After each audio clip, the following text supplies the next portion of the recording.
Let me go ahead and get organized myself now. That changed my screen.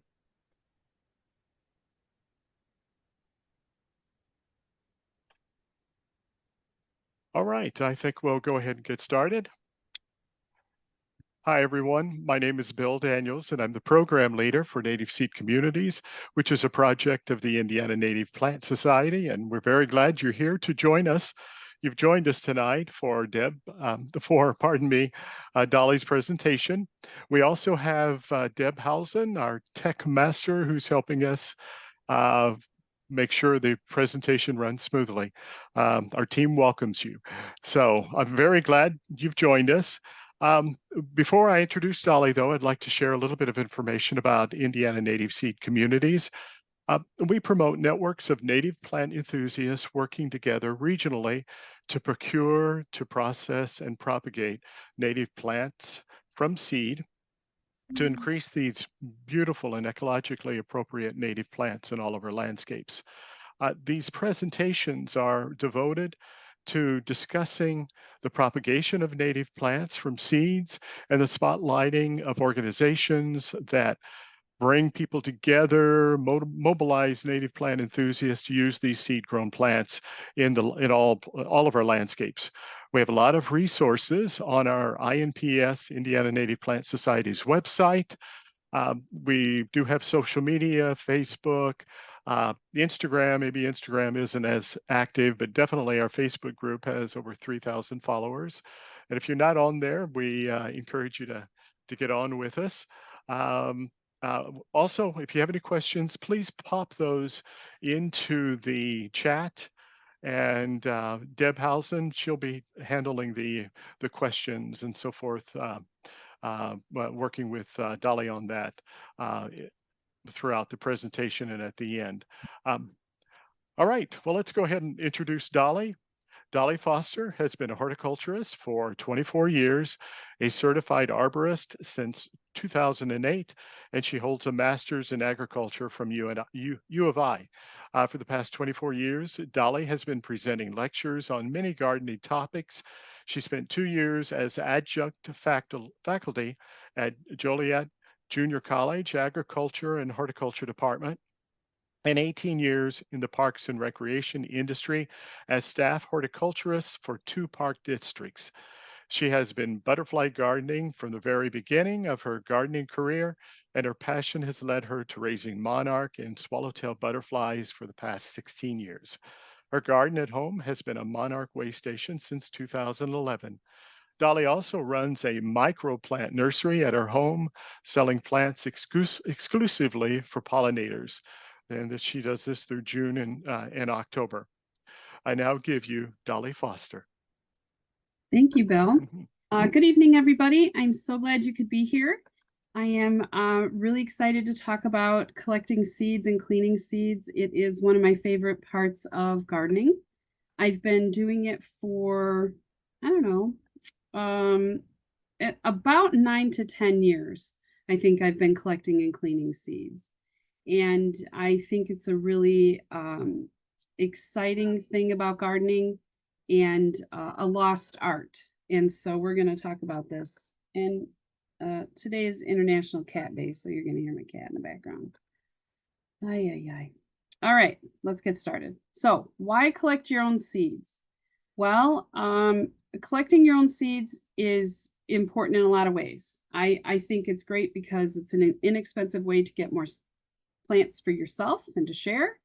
This is a great way to preserve diversity. Oftentimes when I am collecting things like common milkweed, I'll collect from a lot of different places, put them all together. And then if I'm sharing seed packets, then that means diversity is being passed on. Trading with other gardeners is great. I love to see native seed libraries pop up. I live in Lake County, Indiana, and I think almost every library, at least half of the libraries in Lake County, Indiana, have a seed library, which is really nice. So that's another reason to collect seeds, is to contribute to those. I love connecting with history and with cultures from the past and from different places, and hearing about their seeds and why their seeds are important and why their plants are important to them.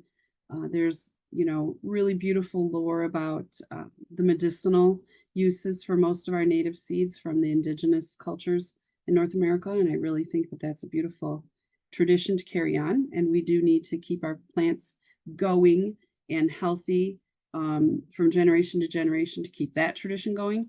And actually, it's a really fun hobby for me. And I have TMI, I have ADHD, and this is like a great hobby for me because you can get really obsessive really fast and you're not really doing a lot of harm. It's really easy to get obsessive with this, let me tell you. Okay, let's look at some seeds. This is a tray. This is just one of those sample photographs you find on the internet. I have no idea who the credit goes to, but this is a really cool thing. These are seeds from all different kinds of plant families from all over the world. We have things like columbine up here in the top left. I hope you guys can see my arrow. I believe that this is Eastern Redbud, allium seeds in here. Obviously sunflower seeds. I think that's probably one of the more recognizable seed heads that we have in our culture. Down here we have Baptisia, the big black seed heads, and then poppy. That's another really recognizable seed head. A few others that I don't recognize. So, Nigella. This is an annual flower called Nigella. And this is a rose hip down here, Chinese lantern. What I want you to get from this photo is just the diversity of the different shapes and sizes and colors of seed heads and eventually the seeds. The seeds are all going to be all kinds of different colors in here. And it's important to remember that not every seed is a little black ball. That is probably the first thing that I want you to learn tonight is that not every seed is a little black ball. Okay, so what we are going to go over here tonight is the 5 steps of saving seeds. We're going to go over observation, which I think is the most important part. Collecting tips, drying tips, cleaning tips, and why cleaning seeds is really important. And then storing your seeds, and then a little bit about how to start seeds. So first off, I think observation is the most important thing about this whole hobby or craft or whatever you want to call it, because there are a lot of plants that look alike, and there are a lot of plants that look like they have seeds that are ready to go. The seeds are weeks away from being ready to go, and so that can be a problem for people. So things to remember about observing your plants. You have to know about how your plants flower. So the same plant species, let's take Echinacea for an example. Echinacea species, Echinacea purpurea, Echinacea pallida, Echinacea paradoxa, those 3 species of coneflower are going to bloom generally at the same time every year in your garden. Let's just say your garden. If it's, the 3rd week of June for your Echinacea pallida, then it's probably always going to be the 3rd week of June. Although I will recognize that this year was a weird year and that most of our gardens were about 3 weeks ahead of time, at least up here in the northern part of the state. Perennials bloom for short periods of time, anywhere from about 2 to 3 weeks to, 5 to 6 weeks, and sometimes for some a little bit longer. Different species bloom at different times during the summer season, spring, summer, fall season. And so if you were in the middle of planting a pollinator garden, you would want to plant and mix a whole lot of different species that bloom at different times, because that will build a really good sequence of blooms to feed your pollinators in your yard.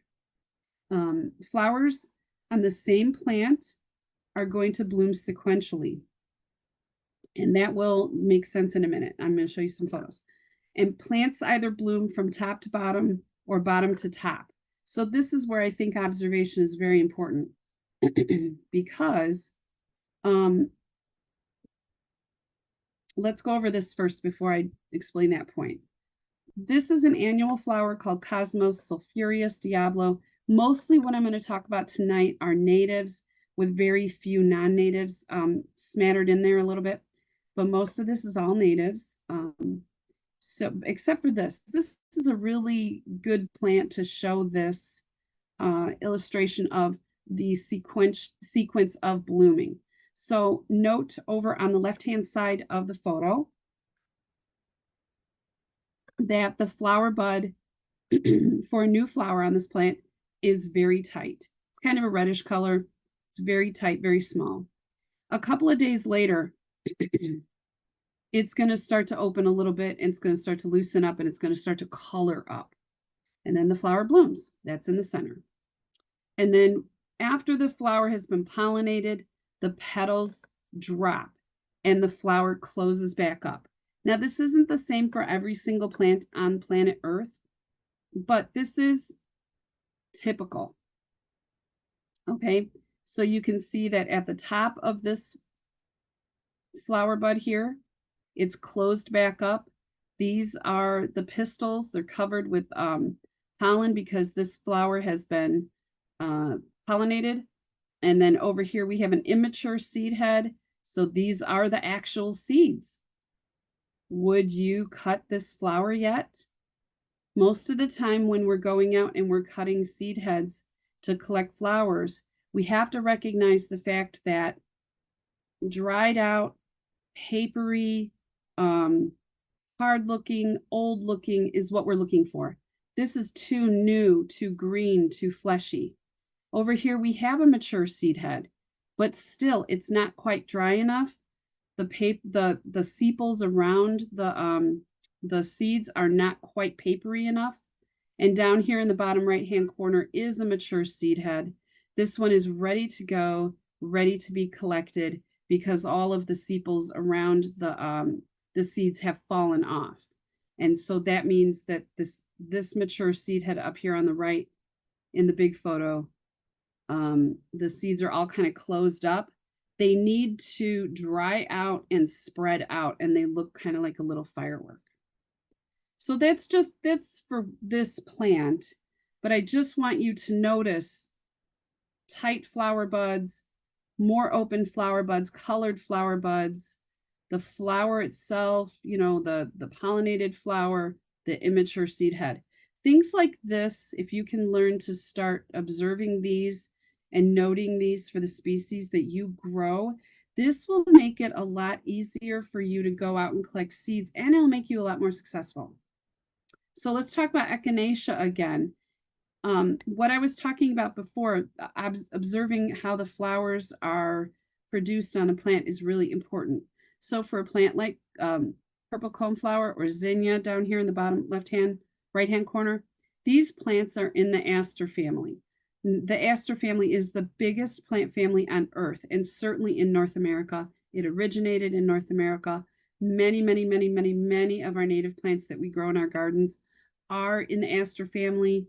You know, think about coneflowers, of course, and gray-headed coneflower, cutleaf coneflower, all of those, all the rudbeckias, every single rudbeckia is aster family.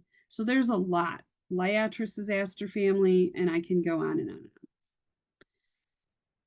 One of the most common features of the aster family is that these plants have flowers that are on a receptacle. I want you to look down at the diagram in the bottom left. The receptacle is this big fleshy plate, for lack of another word, on the bottom under the little flowers. Each one of these little spikes in this diagram is an individual flower. Now look up at the flower picture of the echinacea, the pink flower.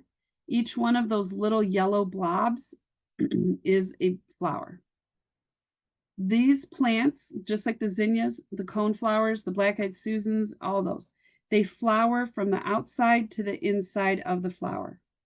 So this ring right here, the little yellow blobs, okay, those are the little pollen sacs. That's today's flowers. In a couple of days, a new ring just on the inside of that existing ring, there's going to be a new ring of little yellow blobs. That's that day's flowers.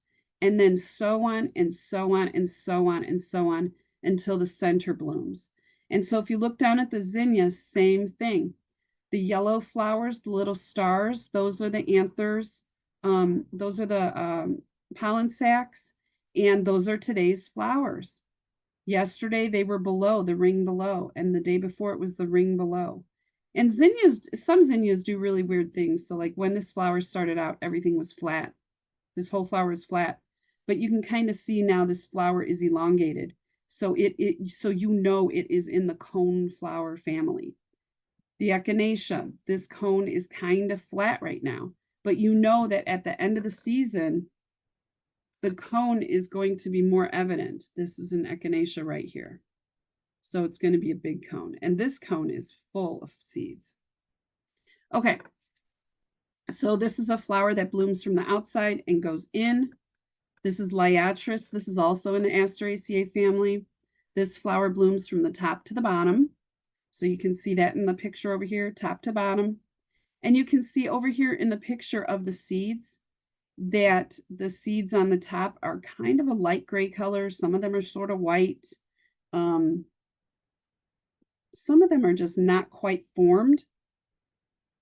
Some of them just don't look like they're mature.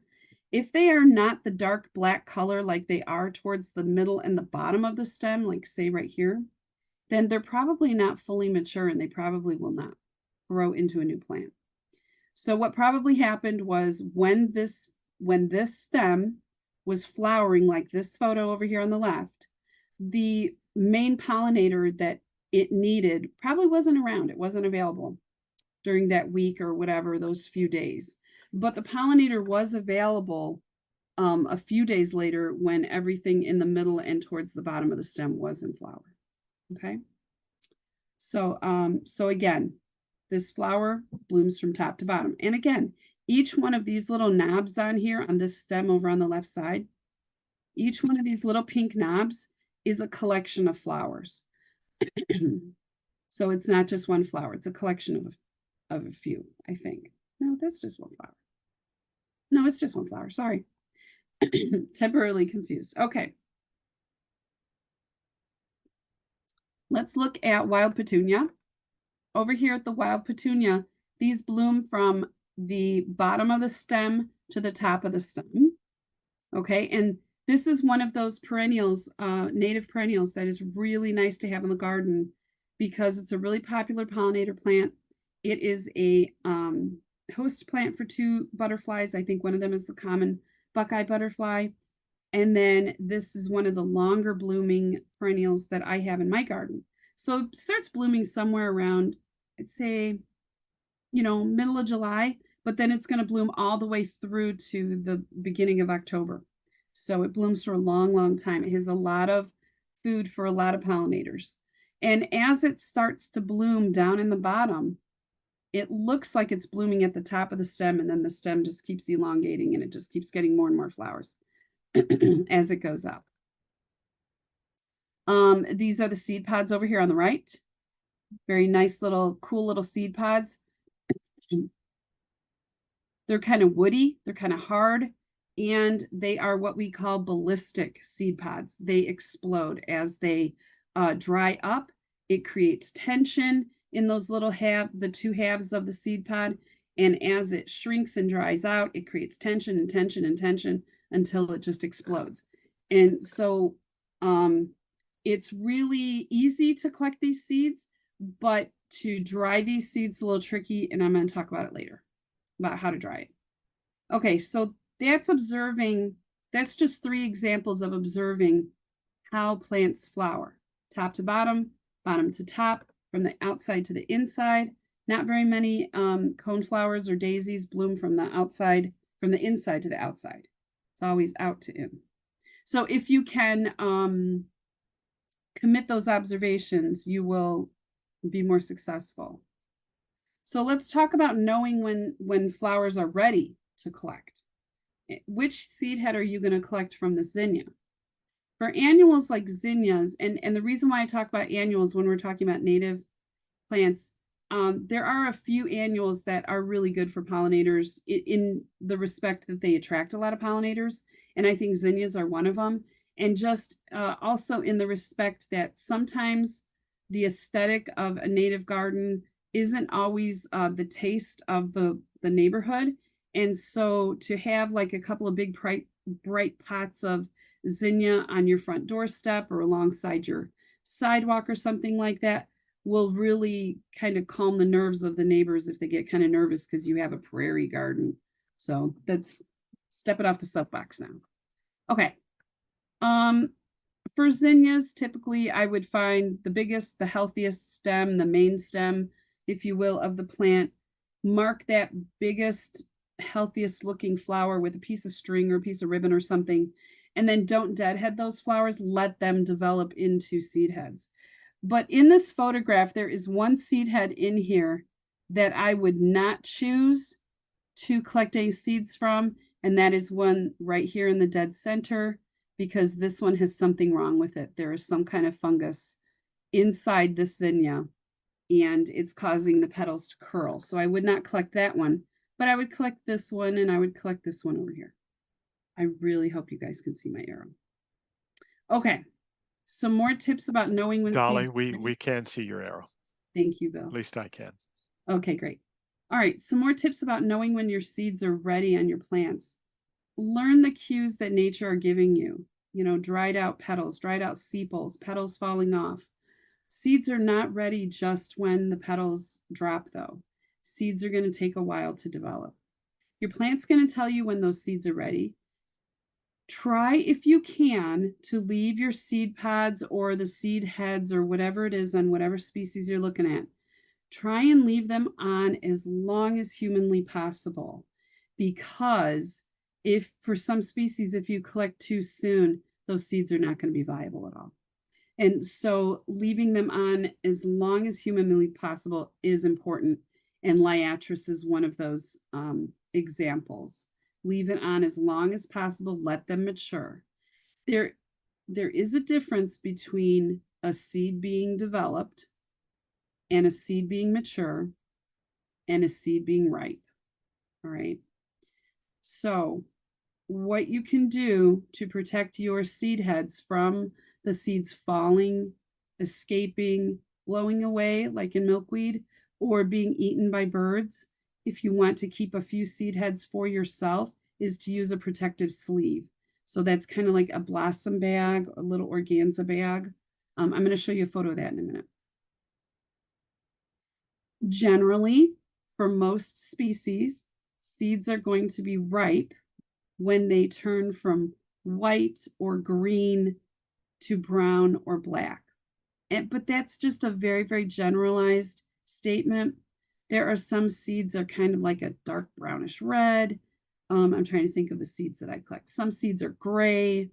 Some seeds are white. We have to remember that echinacea seeds are white, which can trip up some gardeners. And also collecting at the right time of the season for maximum viability is important too. So don't collect too soon. Don't worry, I'm going to give you lots of examples before you get out of here tonight. All right, so let's talk about too soon, just right, and too late. I have 4 examples here. This is the Healthy Yards Facebook page infographic, and this is a really nice infographic. I really appreciate those Facebook pages that are out there doing infographics like this, like the Butterfly Lady and Healthy Yards, and there's a few others. I really appreciate them very much because they have the time to do these kinds of infographics that I don't, so I just want to give them credit.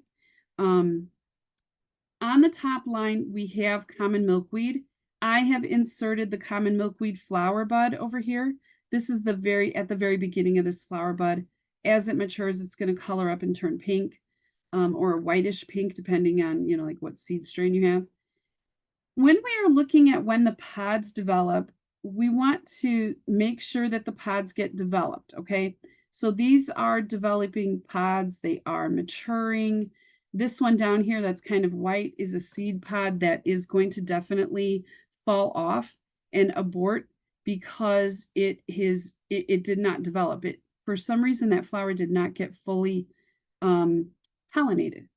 And so when we go to look for collecting common milkweed, we want to look around probably for everybody in the state of Indiana. It's going to start in the 3rd and 4th week of September through October to collect common milkweed. And your common milkweed seeds should be chocolate brown to go and collect them. Now the seed pod is going to be like a yellowish, dryish color or kind of a grayish green color. It's a little bit different depending on how dry it is. Cat, go away. Okay, sorry. And then if you let those seed pods completely burst into the month of October, towards the end of October, then it is going to be too late for you to get a full seed pod. You can still collect those seeds. Those seeds are still good. There's nothing wrong with the seeds. It's just that if you wanted a full seed pod full of seeds, it's too late to get a full seed pod, but you can still get a few seeds from there. Okay, let's look at asters. Asters are pretty much the same no matter what species you have. This happens to be New England aster all the way across this line. We see that the New England aster flower buds, they start out very small, very tight. They're green and then they color up. Okay, then they start to develop and they're going to open. This one happens to just be pink. And when they open, they get pollinated and the inside of the flower changes color and the petals drop. And so this, and then it takes several days to about 3 weeks for the seeds to start to develop. And then as the seeds are maturing underneath here, the seed heads develop this little fuzziness part. That is called a pappus. It's not the same as the milkweed floss. We call that floss up here. There's a couple of other names for it too, but these are called pappus. And then this would be the time to go out there and collect these seeds right at this time. Now, the thing with asters is for most asters, they bloom for such a long time through September and October that you're going to get, you know, one seed head that is ready here and one over here and one over here and one over here and one over here. So going out and collecting seeds is going to be like, you're going to collect one at a time for a little while. You don't collect a whole branch. That's not always how they develop and mature. If you wait until the asters are too late, all you're going to see is the receptacle down here. Because remember, asters are in the Asteraceae family. It is a conglomeration of many flowers on a receptacle. And that's what all these little divots are, where the flowers were. So too late. Black-eyed Susan, the new bud, very tight, colors up to yellow. When those petals die and start to dry out, they droop, and then the seed head turns black. And then that's not ready yet to collect, though. It's not ready yet at all. Over here, it's just right. We've had a couple of frosts. The petals are completely dead and dried, and the frost has kind of dried out that seed head. But if you see the seed head is kind of empty looking and you have all of these little holes, all this little open space in between each one of these little spikes, for lack of a better word, I've never been able to find a word for that structure on a flower. That's too late. Those seeds have all fallen. This one is loaded with seeds. This one's empty of seeds. Golden Alexander and all of the other plants that are in the parsley family have the same kind of flower structure. It's an umbel. When the umbel is new and it's just starting to open, most of them are yellow. They're very tight. The seeds form on top of each one. Think of a dill plant if you're not familiar with this one. They're in the same plant family and the seed heads look a lot alike. Too soon is when the stem is still fleshy and these seeds look fleshy. They look fat. They look wet. Over here where they're just right, they're getting ready to fall into the garden, to get eaten by a bird or to get collected. It's dry. They're hard. They're gray colored. They're not that fleshy, you know, alive looking color anymore. And then once the seeds are gone, you have a little tiny umbel up here where the seeds used to be. Okay.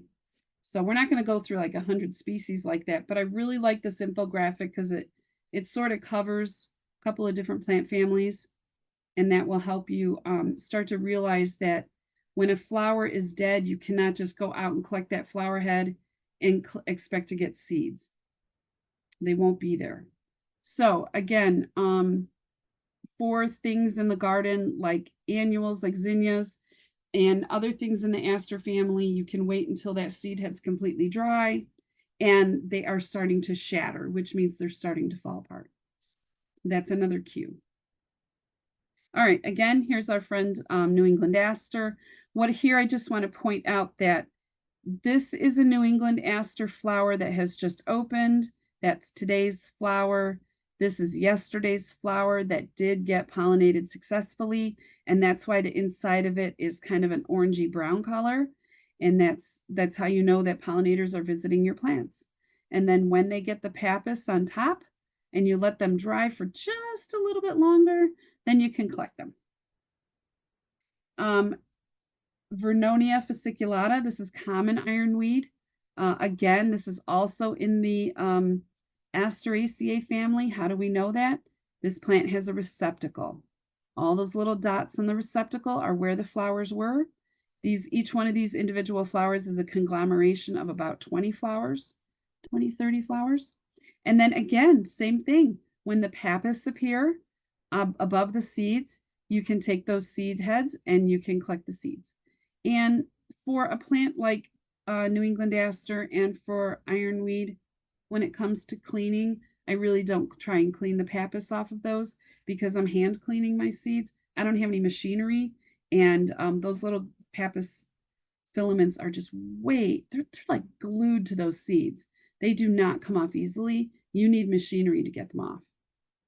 Same thing with the pappus on the back end of the liatris seeds.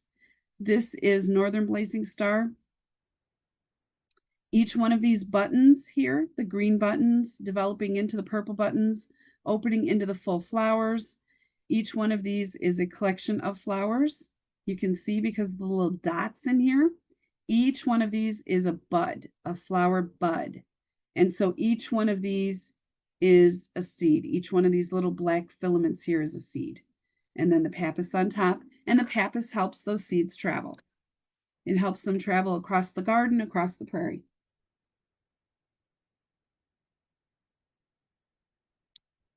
Now, for Northern Blazing Star, it is one of our latest blooming blazing stars.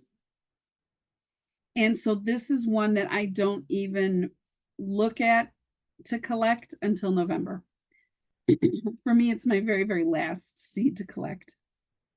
Okay, if you grow sunflowers for your birds, for your squirrels, for you to eat, for whatever, one way that you will know that those plants are ready to collect the seed heads from is when you start seeing squirrels and birds pecking at the top of the flower head. And once they start pecking, you know the seeds are all ready. And you can either sleeve it with like some sort of mesh, or you can cut it and hang the seed head upside down somewhere. In a nice, warm, dry garage is a good place. But I've heard that you're supposed to hang them upside down. I don't, because I don't have a spot to do it. And my seeds come out just fine. Okay, with milkweeds, one of the things about milkweeds is that they do have the floss on their seeds, and it helps them fly around the neighborhood, fly around the prairie. I know my neighbors think it's ridiculous when I clean my milkweed seeds on my back porch because there's just floss just flying all over the neighborhood. One way you can prevent your seed heads, your seed pods from opening up without you being there is to put a rubber band around them. So you can do that. You can use larger blossom bags, like a 4x6 blossom bag will fit around these guys, or a larger one to fit around the whole thing, all of the seed heads. And again, when the seeds are dark brown, they can be collected. So you see, unlike the picture that we saw previously where the seed pod was kind of a yellow color, kind of a drying out color, this seed pod is still green and fleshy, but this is like the last week of September, maybe the first week of October, and those seeds are ready. So this seed pod, this is one of those rare seed pods where they can be collected early. You don't want to collect too early, but as long as they're dark brown, you can collect. Asclepias tuberosa is sometimes kind of tricky for people.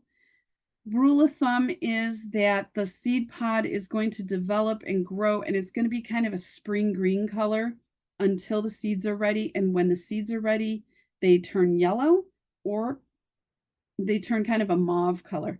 And I think that mauve coloring comes with having cool overnight temperatures. And then you can wait for them to split. But if you do, there aren't very many seeds in these seed pods. So once they open up, once they start flying, they're gone. I missed a lot of them this year at my house. So watch them, keep an eye out for them, put blossom bag on.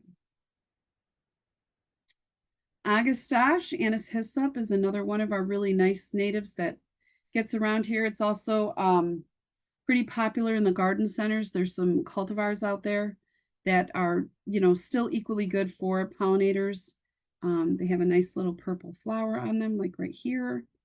When the seeds are ready, the seed head starts to turn yellow and you can see the little black seeds inside. So it's a little black dot inside there. That's a seed. This is a photo that I took 3 days ago at my house. Or you can wait until they completely dry out like this.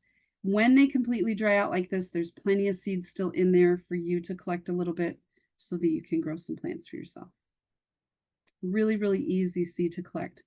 Now, one thing to remember about the seed head, though, and a lot of other seed heads, don't just get in there and start ripping your plant apart with your hands or trying to cut things off with your thumb. This is a really tough little stem, and to try and cut through it with your thumbnail will really hurt your thumbnail. It's pretty painful because it's a really stiff stem. So use pruners and do not just pull those seed pods off, because once you pull that seed head off and you have it in your hand and you've dislodged it from the plant has been pulled towards you. And then once you get that dislodged and dismembered from the seed, from the plant, that whole plant is going to snap back the opposite direction. And there goes all your seeds. All your seeds are going to go the other direction. You're going to lose all of those seeds. So avoid the snap back by using pruners. Always have pruners and scissors with you in the garden when you go out to collect. Allium cernuum is one of my favorite native plants. I love this plant. It's reseeding happily all over my garden. The bees absolutely love it. And you can see here the flowers have this really pretty little kind of nodding, leaning over type of habit. It's very pretty. It's very, very pretty. And I like having alliums in my garden because it keeps the rabbits out. They don't really venture too far into the garden, and the squirrels really don't like alliums, so they don't venture in too much anymore.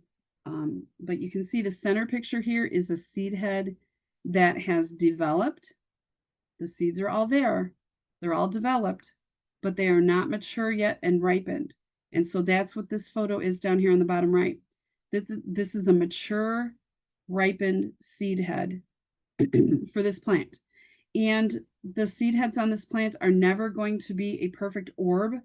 They are going to be irregularly shaped. Okay. If you have an allium in your garden and the seed heads are a perfect orb, a perfect sphere, most likely it is one of the hybrids or a different species of wild onion, but it is not Allium cernuum. Aquilegia, these are the columbines. I grow a couple of different kinds of columbine. My favorite, though, is Canadian, the canadensis, the red and yellow. When the seed heads start to form and mature, they're green, until they turn brown and they split open and the seeds are ready to collect.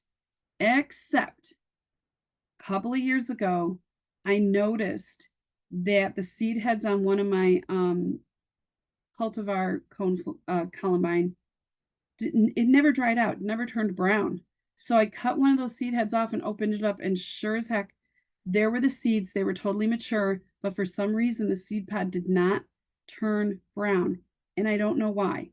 So just kind of keep that in the back of your mind. If you're waiting and waiting and waiting for these seed pods to open up and they don't want to open up and they're not turning brown, just open one up and see what's going on inside.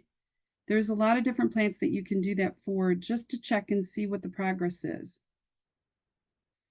One of those plants that you can't do that for, you cannot see the progress and open up and just like check inside, is this one. For things like for things like common milkweed, you can open that seed pod up. You can see how things are progressing with the seeds. Then you can close the seed pod back up because it has sap and it'll re-glue itself. You can't do that with this guy, with Baptisia. You have to wait until these seed pods turn black. They're very beautiful. And when they're totally ready, the seeds will dislodge from these little plant parts that they are attached to, where the ovum was attached to. Okay. They will dislodge with the wind, with the force of the wind. And then eventually over the winter, they split open and the seeds are spilled into the garden. They sound like a baby rattle when they're getting ready to, open up. Or getting near there. So you can collect at that time, but you can also collect just when they turn black too. So, and this is the flower for Baptisia australis. If you don't have this in your garden, definitely worthwhile. It's a pretty big plant. It's pretty big, and it blooms for a short period in the spring, but it's definitely worth it. It's 100% worth it. Okay, we're jumping around from plant family to plant family. This is another one in the Asteraceae family. This is Echinacea purpureum, sweet scented Joe Pye weed. It has kind of this pale pink color to the flowers, and it is really popular with monarchs. It's really popular with bees and a lot of other different butterflies. When the pale pink flowers are done blooming, then the seeds, again, here we go with that word again, these seeds all get a pappus on the end of each one of them. And that pappus is going to help those seeds blow around.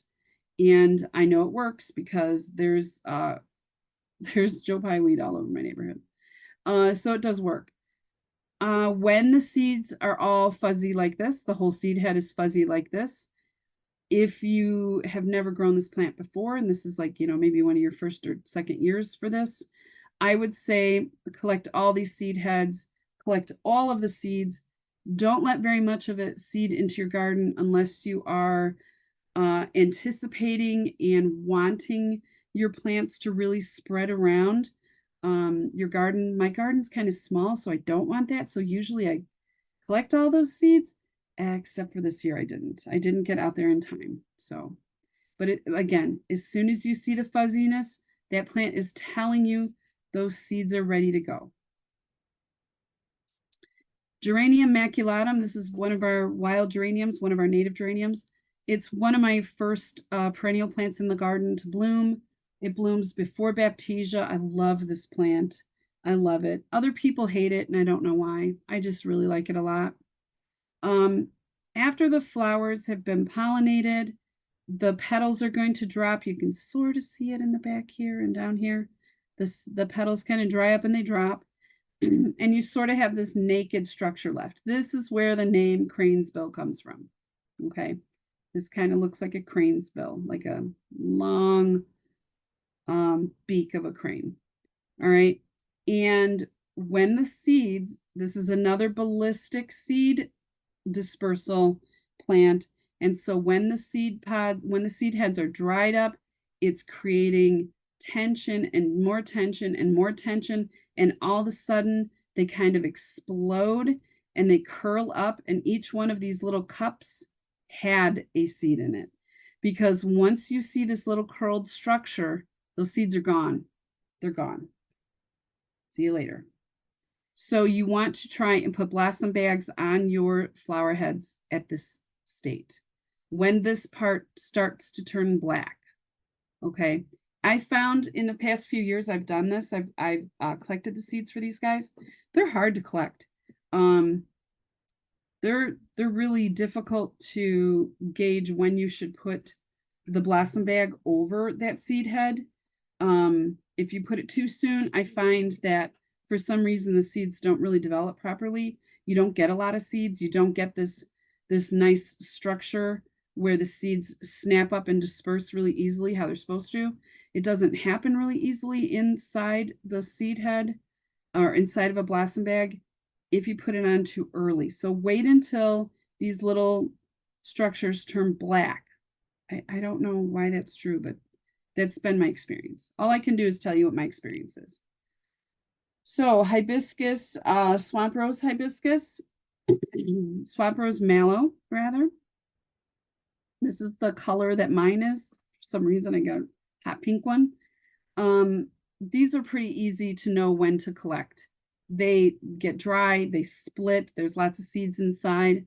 One of the things that I just want to remind you is that this plant is in the hibiscus family, as is like hollyhocks. And so oftentimes hollyhock weevil will get into your seed heads when they are green, when they're really immature, and lay eggs in your seeds. And so a lot of the seeds are not going to be viable if you have been growing this plant for a really long time, because it takes a while for the weevils to find you. But once they find you, some of your seed is going to be damaged every year. So if you find seeds that have little holes in them, they are not viable. Desmanthus illinoisensis, this is Illinois bundle flower. I really just love how the seed head looks. It's just really beautiful to me. It looks like a piece of art. It looks like a piece of like ruffles from a dress or something. I just think it's really pretty.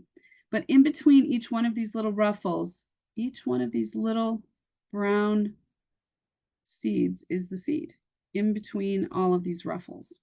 Okay. And all you have to do is after the seeds open, these are the buds. This is the open flower. It looks just like a button bush flower. However, you can see this, the foliage is different. It looks like a sensitive plant or a mimosa. It's in the same family.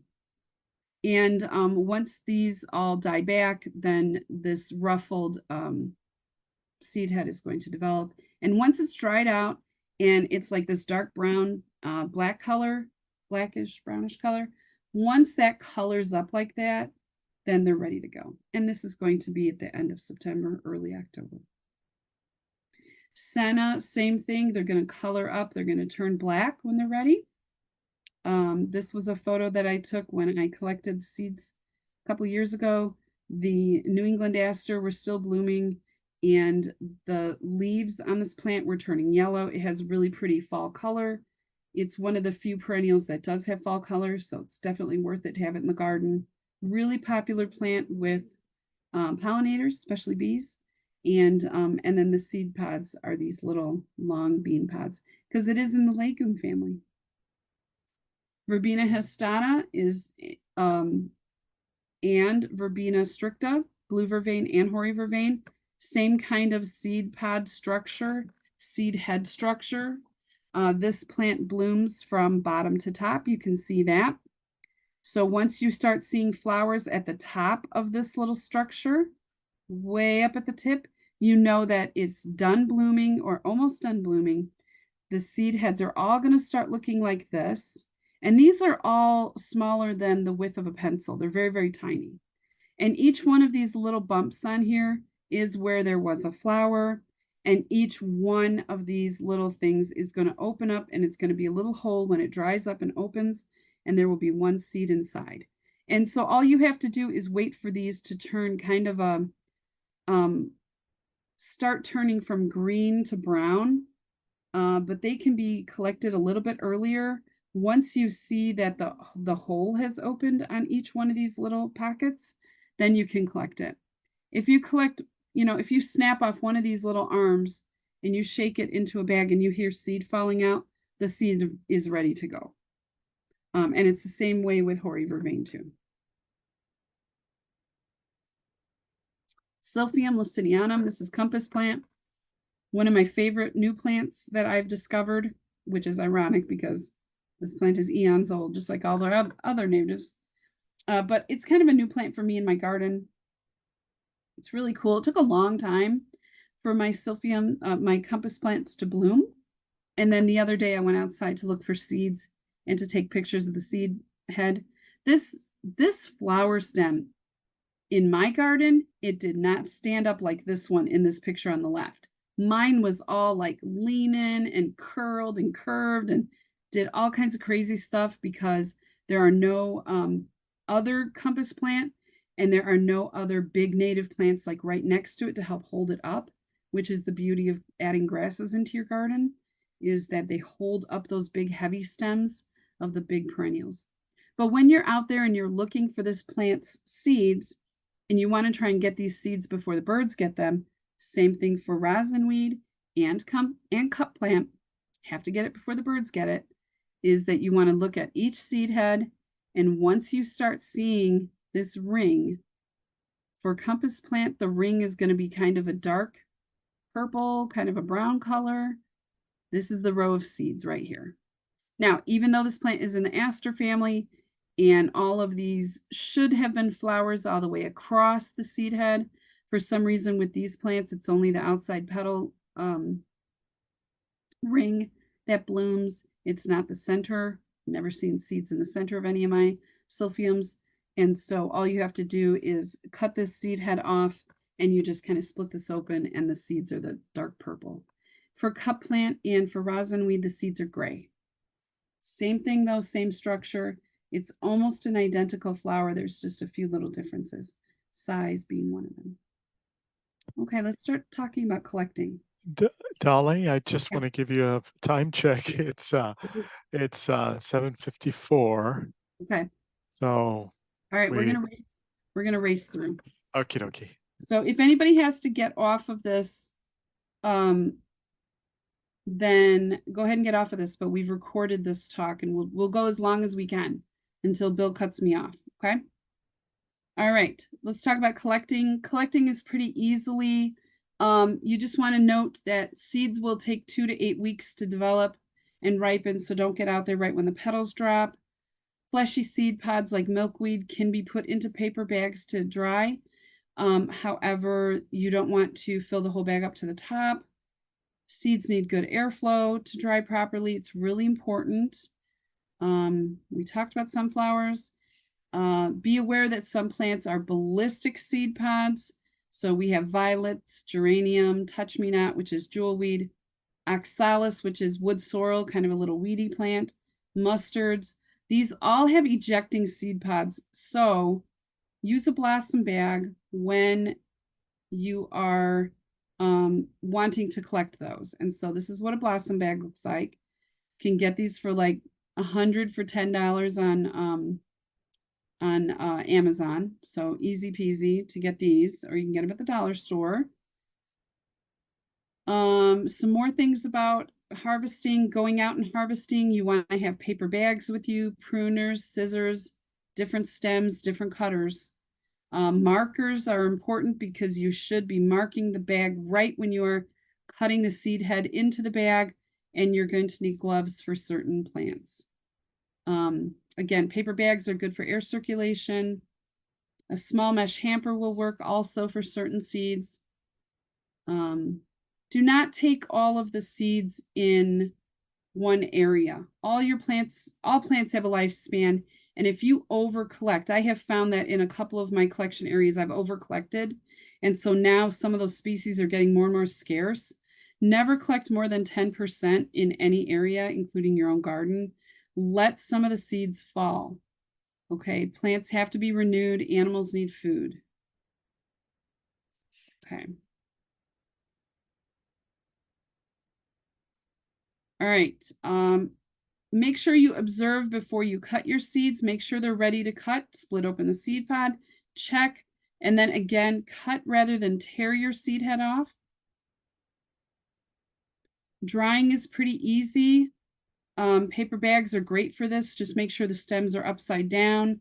2 to 4 weeks is enough, but seeds can sit around in bags for months and still be okay. So my seed cleaning process takes me a couple of months to do. So my seed bags, I have probably about 40 seed bags right now, and those seeds are going to be in those bags through December. So if you are drying something like wild petunia, remember I said that was one of the ballistic seed heads. Wild petunia can be put into one of these mesh containers that we use for butterfly raising, because the mesh is really tiny and the seeds can't get through it. And so this is really, really good for this. In fact, that's right what's behind me, if you guys can see me in the video. That's what's right behind my head is my seeds for this year. And then these little mesh hampers that you can get at the dollar store. This is great for milkweed, for common milkweed, butterfly weed, swamp milkweed, whatever have you. Just give this a shake every couple of days. Make sure they don't get moldy. Fleshy stems like Monarda punctata. When I collected these stems last year, they were really wet because it had rained, but I knew that this place was going to get mowed. So I had to collect those seed heads, put them into a big plastic colander, put something in between in the middle to kind of make a space so that the stems don't all get stuck together. And then just a tray underneath to collect the seed. And it only took about, I don't know, 5 days for these to dry. And so that was like clean, that was drying. Drying is really simple. Cleaning is a little bit more nuanced. What you're doing when you're cleaning is that you are separating the seed from the chaff, and the chaff is really important to get rid of for certain species, but not for all. Chaff is the material around the seed that protects it, and weather usually wears it down over winter, and so it's usually gone by the end of the winter, and so the seed can fall or it can germinate, you know, whatever it's going to do. So I feel like when you are going to sell seeds, share seeds with friends, share seeds with a seed library, share seeds with a seed exchange, cleaning seeds, I feel is really important. And I feel like it's an important etiquette thing. It means that you respect the plant enough to be able to take the time to clean the chaff away so that the person receiving the seed is going to receive a clean product with no weeds in it. They can be confident there's no weeds in it. They can be confident of what they have is actually the actual seed. Remember the echinacea that I received that was all just spikes. So it's a respect thing for the person that you're going to give it to. And I find that the cleaning process is the most rewarding part of this whole thing. And I call this the seed to garden to seed cycle. Okay. Most seeds can be shaken. If they're in a paper bag, you can just simply close that paper bag up with your hands and shake, shake, shake. Pour seeds out into a bowl, close it back up, shake some more, pour seeds into a bowl, shake it up, close it and shake it some more, and pour. And by the third or fourth time that you have shaken all of those stems inside there, the seeds are almost all going to be out.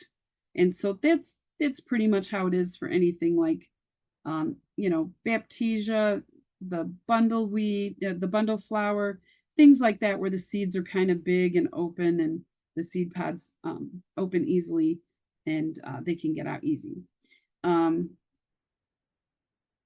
Special cleaning needs things like rattlesnake master, purple coneflower, globe thistle if you're going to grow it, and Mexican sunflower, which is a really nice annual to plant for monarchs and hummingbirds. For these plants, I really highly suggest that you invest in a pair of deerskin gloves, because to get these things cleaned, to get them off of the seed head, off of the receptacle, all you have to do is twist, but you need to twist with gloves on because each one of these hurts a lot when you are doing this with bare hands, and especially the tithonia. The tip of every one of these spikes on this tithonia seed head is like a needle. And I have had some winters where I have had a dozen holes in the tips of my thumbs from trying to pry these things open. So let them dry really well so it's easy to twist them open. So let them dry over a month in the bags, twist them open. Then after that, you can pour them into a big sieve and you can get the spikes and the chaff off of the seeds by letting the seeds flow through or letting the chaff flow through. Having a collection of sieves is wonderful. Cleaning milkweed is a snap if you let it dry for about 2 weeks and then grab that center out of the plant with the floss and the seeds on it. Give it a little bit of a crush or a twist in your hand and then just shuck the seeds off like you're shucking corn. It's really, really easy. And then what you should probably do after that, what I suggest, I'm not going to say should, I suggest you take the floss, throw that into a paper bag, close that paper bag up with a binder clip until spring, and then put that out in the spring for your swallows, not your swallows, but your little sparrow birds and for hummingbirds. They use it for nesting material. It's a really highly sought after nesting material for birds. Button bush, really easy. All you have to do is let that thing dry out, pull it off of the plant, let it dry out for a couple of weeks and just twist and they fall right apart. Penstemon is a lot more difficult. Penstemon digitalis, the seed heads are like wood. And so it's necessary to use a mortar and pestle to break those open. I have had many, many little wounds under my thumbnail trying to pry these little guys apart. And they're really small. Or you can use a like a seed head crushing tool. My husband made this for me. It's just a plank of wood with a handle. Countersink the screws when you put the handle onto the wood to make sure you don't mess up your table. Seed heads go into a zippered pillowcase and you just crush, crush, crush, crush, crush, crush, pour it all into a bowl, and then you're going to clean with sieves. So when you really, really get into seed cleaning and seed collecting like I have, you have a whole collection of sieves. I have scientific soil sieves that stack.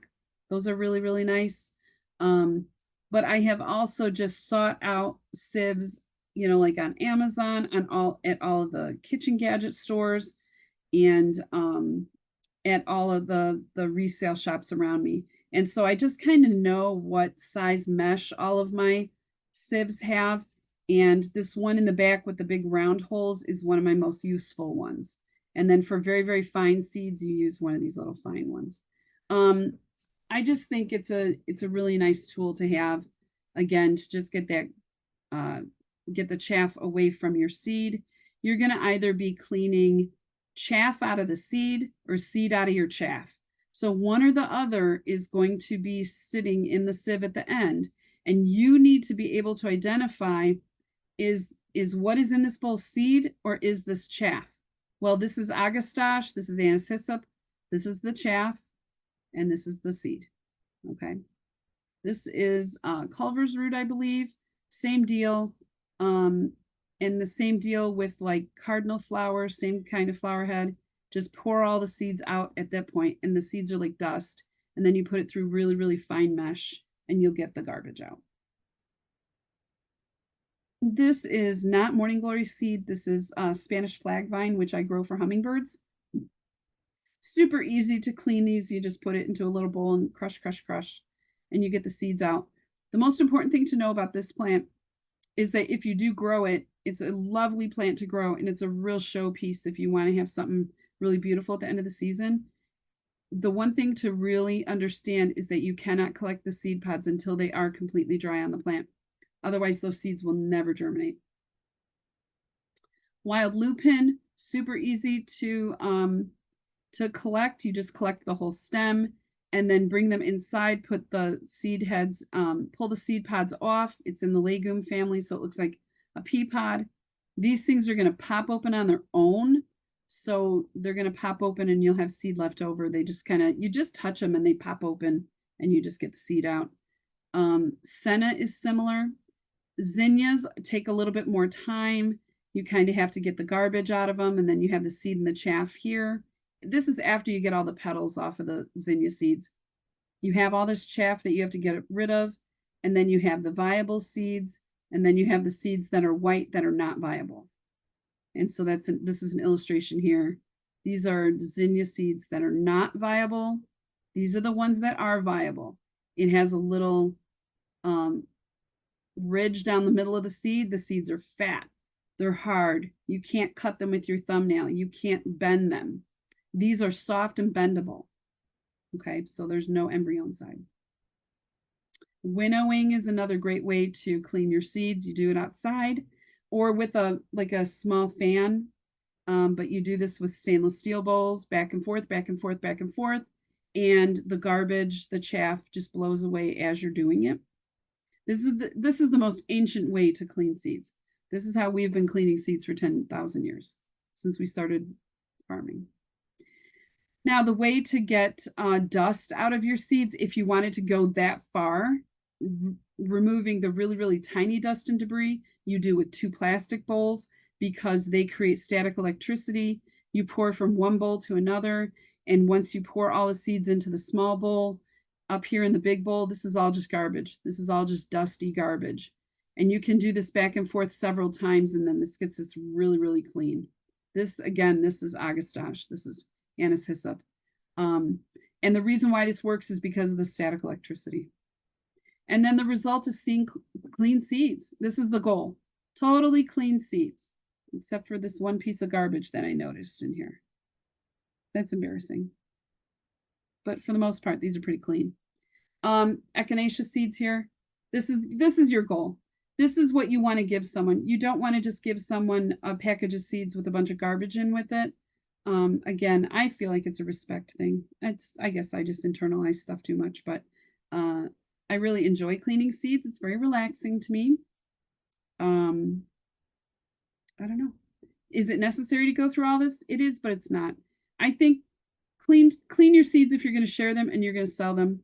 If you're just tossing your seeds in the garden or doing some kind of community planting where you're just sowing outside, it's okay to not clean as thoroughly. You want to do a little bit though. And then storing is super easy. Store your seeds in a cool, dark place. Store them in containers that are glass or plastic.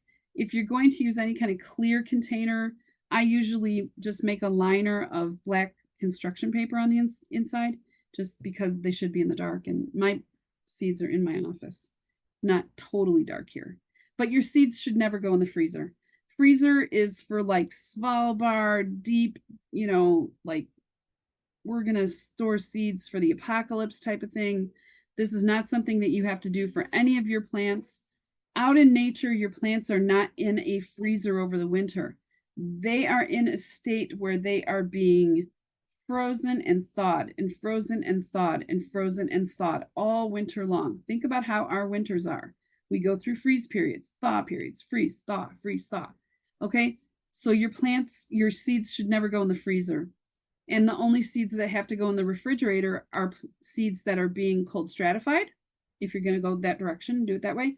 Or if you want to store vegetable seeds for a long time to keep their viability, vegetable seeds go in the fridge. This is my seed storage when it's neat and tidy. It doesn't look like that right now. But I use a different color tape for my containers for every year. So now I guess I'm on like blue or something. I don't know. Last year was pink. So every year gets a different color, so I can automatically tell what is the most recent years that I have seeds. I do buy some seeds. These are all annuals in this bin. These are just really, really tiny perennials that I have only tiny amounts of, but I get pretty good amounts of most of my seeds. So that's how I store them. At least that's how I pretend that they store them, but most of the time they just kind of end up like this. At least this is how I used to store them when I was working, and I had to tote my seeds back and forth from home to work all the time. Yeah, that's how they would get transferred. How do you share seeds? Make some seed packets. Get on Google and just say seed packet template, and you're going to get about 1,000 hits. And you'll be able to do free downloads. Usually they're in PDF form. You can type in your own information on them, or you can write it on them. Or you can buy #1 coin envelopes. The little orange ones in the back are the coin envelopes. You can reuse junk mail envelopes. You can use little glass vials. You can use prescription bottles. There's lots of different ways that you can share your seeds. What can you do with all these seeds? Well, you can grow plants for yourself. You can share with friends. You can start a seed library if your county library doesn't have one, or your extension office doesn't have one. You could start one. You can make seed bombs. That can be like a community activity. Or you can go to a seed exchange, take your seeds there, start a seed exchange. Some people have like cookie exchanges at Christmas. Well, we're all like crazy plant people. We could have seed exchanges and make it into a party. That would be fun. And then 4 methods of starting seeds for the garden. You can direct sow in the garden, and you don't want to do that until after Thanksgiving, until it's really, really cold. You don't want to do it now. We're still a little bit too warm. We don't want seeds to germinate right now. It's really important for them not to do that. They will not have enough roots in order to survive over the winter. You can start seeds indoors. You can use a small greenhouse to start your seeds in the spring, or you can winter sow. Winter sowing is my preferred method. And we do have on our YouTube page my winter sowing lecture that I did for this organization a year ago. But if you're going to cold stratify, You simply, I use little bags or little containers, use clean sand, like builder's sand, nice and clean. No, no weed seeds or anything in it. I put my seeds in there with like a third of a cup or so, or half a cup of sand. And then I roll it. I put the seeds in, kind of mix them up together, roll it up together, put the date it goes in the fridge and the date you want to take it out of the fridge on the bag, and make sure it goes into the fridge and somewhere where they're not going to get thrown away. Okay, spring flowering plants that you're going to collect seeds from, if they flower before June 15th, those can be sown right away. So any of your spring ephemerals, things like that. Winter sowing is great. I love winter sowing. This will be my 10th year this year of winter sowing. Last year I winter sowed 187 jugs, 15 of which didn't germinate. So I thought that was pretty good. And from that, I potted up about 5,000 plants for my plant sale. So it works really well. And don't wait too long to get out there. One important thing that I want you to understand is that you do not just collect seeds in November. You do not just collect seeds in October. You collect seeds in September. There are seeds to collect in July. There are seeds to collect in June. And the earliest seed to collect is probably things like shooting star and prairie smoke and things like that. And that's going to be early June. So just be sure that you start to observe and understand that this is an ongoing year-long activity, or at least season-long during summer and fall. And just for fun, because Halloween is in 2 days, I just wanted to show you guys what snapdragon seed heads look like when you turn them upside down. They're tiny little skulls. They're kind of fun. They're really, really weird. Very creepy looking little seed heads. Some resources. The Lake County, Illinois Forest Preserve District has put out a seed collection guide. It's a PDF. It's super easy to look up. Just Google Lake County Seed Collection Guide. This would be a slide to take a photo of. Tom Clothier Plant Germination Database has a lot of information, like what temperatures seeds need to be germinated at, and should they be covered, should they not be covered, do they need bottom heat, do they not? There are thousands and thousands of plants in this database, all alphabetical. Prairie Moon Nursery, if you need to know what a native plant seed looks like, the Prairie Moon Native Nursery website is one of the best resources I've ever found, and they are happy to give that kind of information away free. But do order a few seeds from them every year, or a couple of plants, just so that they can keep up their information. And the Gardener's Guide to Prairie Plants, great book. It shows the flower buds, the flowers, when the flowers are spent, what the seed heads look like. I just wish that there was a little bit more clear pictures of what each seed of each species looks like that they talk about in their book. And it's a lot of species. So, and it took them 20 years to write that book. So I do understand like that maybe that was the one thing that they didn't feel like they had to do, because there's other resources that show seeds. So maybe that's why. But I find it to be a really good resource. I really liked it a lot when I started using it. So good book to get, good investment. So let's review seed collecting. It's a great way to get new seeds. Don't be afraid of getting out there and collecting seeds. Just start observing your flowers more. Get out there and really start noting what they look like. Observe their cycles of how they flower and how they make seeds. Learn your plant families. The legume family, Asteraceae family, Aquilegia family, all of those plant families, the different species in those families are going to have very similar seed heads and seeds and seed pods and things like that. So definitely very important to learn plant families. Take cues from the plants and from the birds. When they start eating your seeds, the seeds are ready.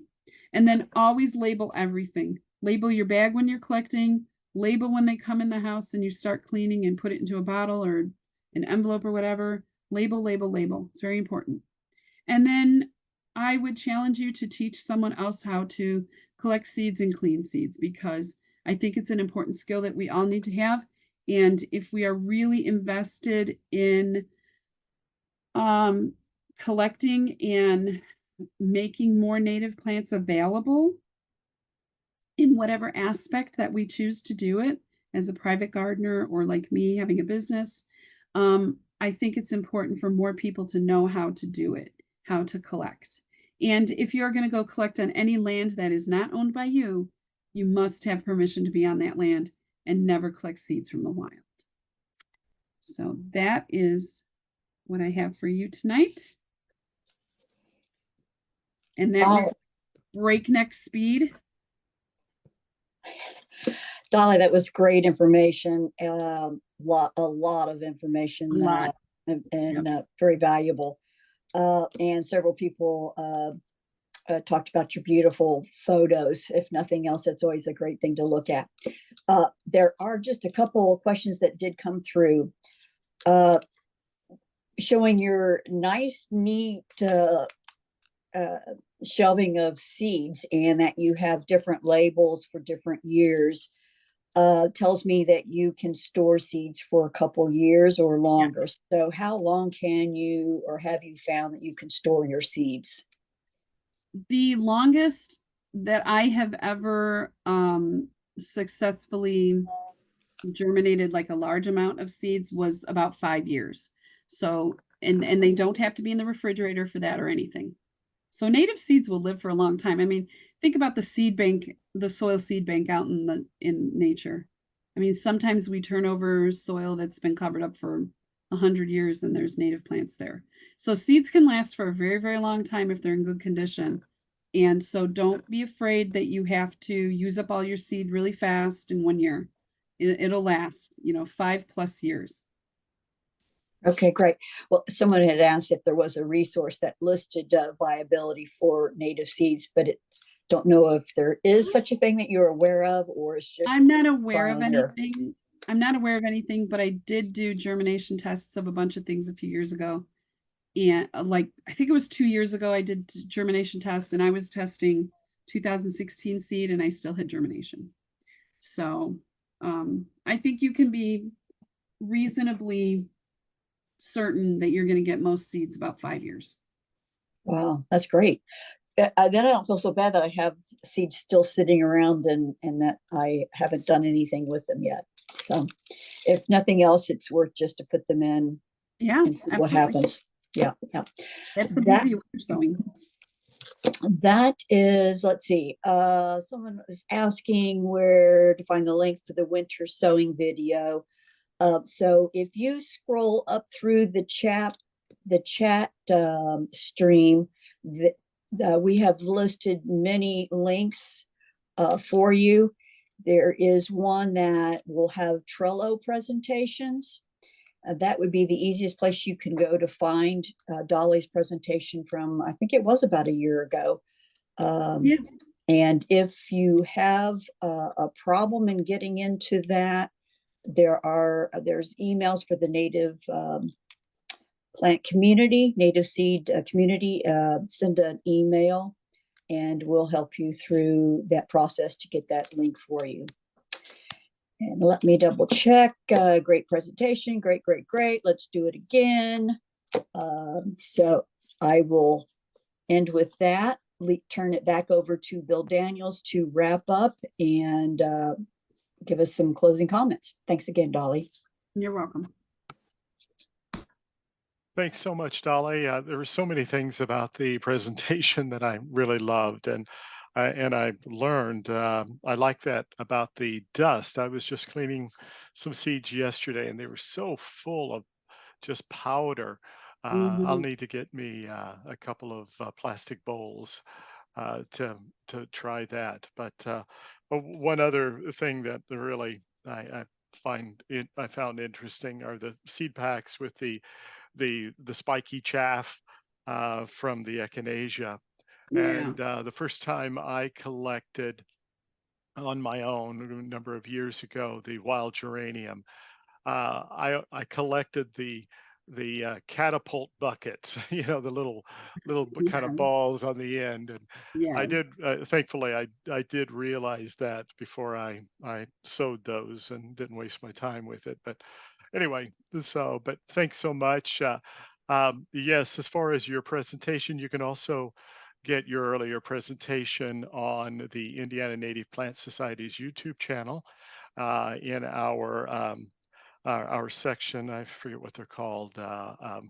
A playlist for native seed communities. So it's there, and actually it was our first one, and that was 20 some odd presentations ago. So Wow. it's probably been a couple of years, but anyway, thanks so much, Dolly. You're So, welcome. well, we'll go ahead and wind up the meeting now. If you have any additional questions, you can. We've put a number of links in the chat.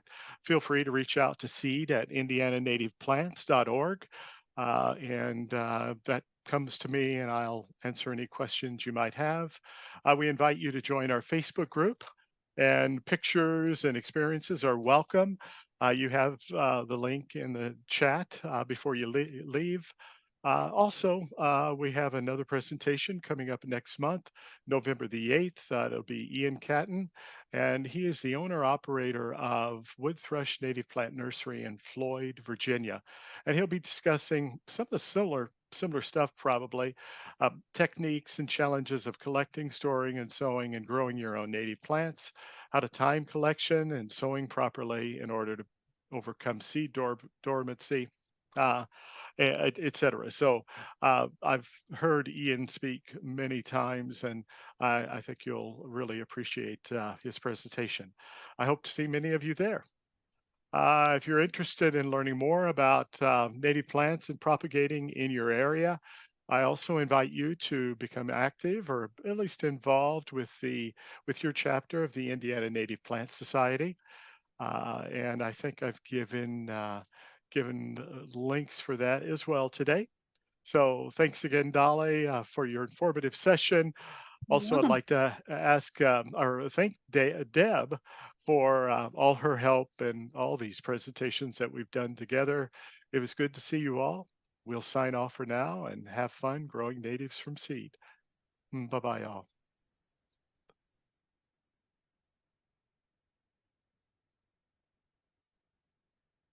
All right.